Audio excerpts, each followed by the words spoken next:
से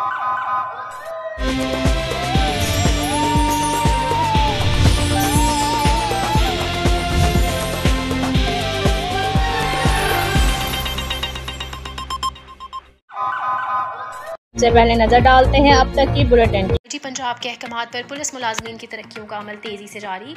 lodhra DPO office में constable से हेड कांस्टेबल बनने पर तकरीब का इनेकाद। डीपीओ मोहम्मद काशिफ असलम ने पुलिस अफसरान को हेड कांस्टेबल के रैंक लगाए। तर्जुमान पुलिस डीपीओ ने तरक्की पाने वाले अफसरान को मुबारकबाद भी दी।